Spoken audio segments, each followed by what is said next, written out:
عارفين ليه صيام العذراء 15 يوم بس؟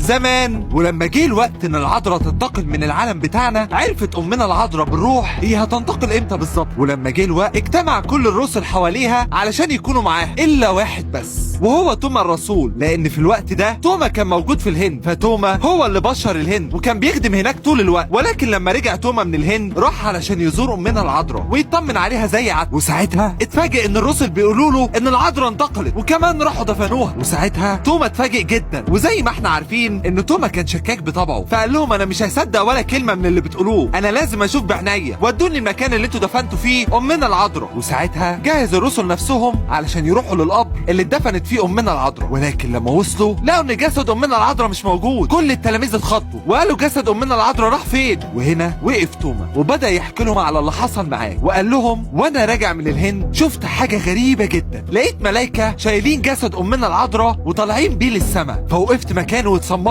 فلقيت الملائكه اللي شايلين امنا العذراء بيندهوا عليا ويقولوا لي تعالى يا توما خد بركه الجسد بتاع امنا العذراء. وساعتها طلعت اجري علشان اشوف ايه اللي بيحصل، وفجاه وقع الحزام الازرق اللي لابساه امنا العذراء واللي احنا بنشوفه في الصور دايما. فاخدوا توما وشالوا معاه. ولما سمع الرسل كلام توما وشافوا الحزام اللي موجود معاه، ساعتها قرر الرسل انهم هيجتمعوا مع بعض وهيصوموا ويصلوا لله علشان يطمنوا ان فعلا جسد امنا العذراء صعد للسماء. وساعتها صاموا 15 يوم، وبعد 15 يوم من صيامهم اعلن ليهم الله ان الجسد صعد فعلا. والحقيقه ان جسد امنا العذراء واللي شال اللاهوت ما كانش ينفع يقعد على الارض وسط البشر، علشان كده الله كان لازم ياخده. فالله اعد ليه مكان مخصوص ومحفوظ في المكان ده بكل كرامه. فامنا العذراء مليانه اسرار، واستعدوا لاننا طول فتره الصيام هتعرفوا معلومات مفيش اجمل منها واول مره، وهنقرب من امنا العذراء اكتر.